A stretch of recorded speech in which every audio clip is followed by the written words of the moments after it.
Hi, folks. Yes, thanks for joining me. We're going to talk about an indie book called Dog Tag. This is Mad Cave Studios limited series, 6 issues. I read the first 3. I didn't know about it until I saw it, and I was like, okay, this looks interesting. I'm just going to read all 3 of them and catch up. And I'm happy I did.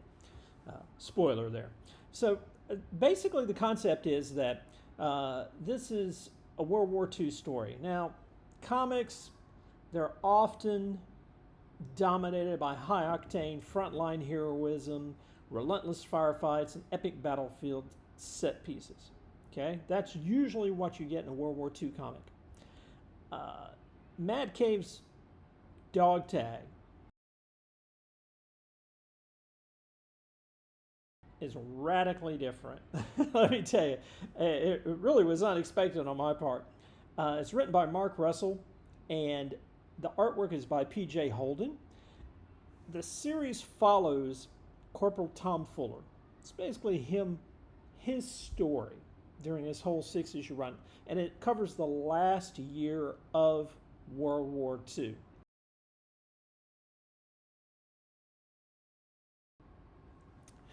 Rather than plunging straight into action, the story opens with Fuller stationed in Dover, England, and he's assigned to write fake news stories to maintain Allies' Phantom Army illusion prior to D-Day. This was a real thing during D-Day. As a matter of fact, if memory serves, Patton was used to enhance the illusion that, yes, they were coming across from Dover and going to invade probably Calais in France.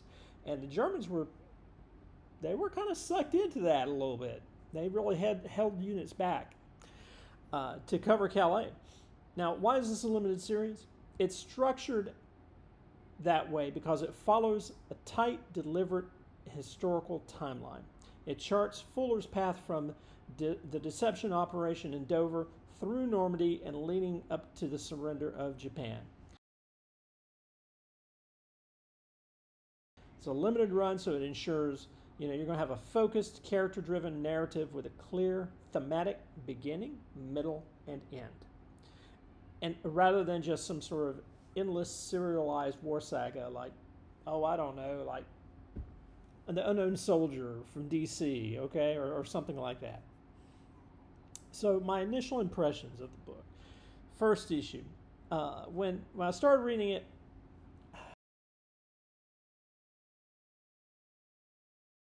I felt a little detached, honestly.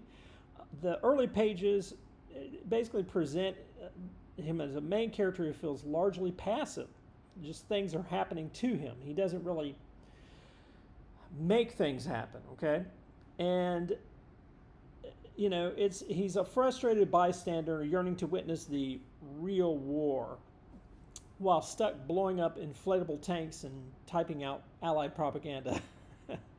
The opening issue spends considerable time away from the action, focused on internal diary entries and bureaucratic deception.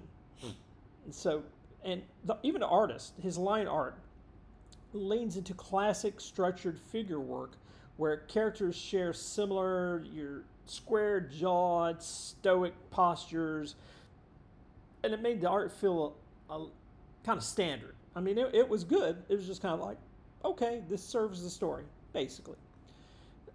Now, the thing is, that stood out about the art to me and the pages was the color palette. Especially during the Dover sequences, the book initially lacked any kind of gritty visual weight that you'd expect from a war comic, which made it even more kind of like odd. And to me, that book, it was just enough to hook me in. I'm like, okay, I'm gonna keep reading. It's a 5 out of 10. I'll give it another chance. And boy, howdy, did this book turn around. What started out as a slow, almost detached story rapidly transformed into something more compelling. As the more Fuller got into proximity of actual combat, the more it shifted. And by issue 3, Dog Tag evolved into a 7 out of 10 for me. proving that initial restraint, that was a deliberate thematical setup, and I appreciate that. Okay, and yeah, you got me. Mark Russell's writing excels when dismantling romanticized myths. I can see that right now. As wounded soldiers and casualties begin filtering back from Normandy, Fuller's eager romanticism gets shattered, and Russell contrasts the superficial glory of wartime propaganda with the quiet, devastating reality of logistics, loss, and surviving trauma. The caption boxes, formatted to look like diary entries, deliver sharp philosophical musings on the weight of human lives reduced to metal dog tags.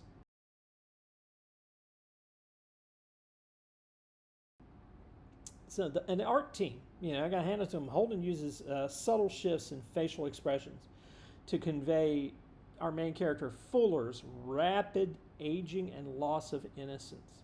The rigidness of his earlier character designs melt away into a weary, haunting micro-expressions. It's the only way I can describe them. And the colors transition smoothly from that soft lightness of England to heavy, somber, moody tones of post-invasion Europe, using blood-stained landing grounds and muted skies to amplify the mood.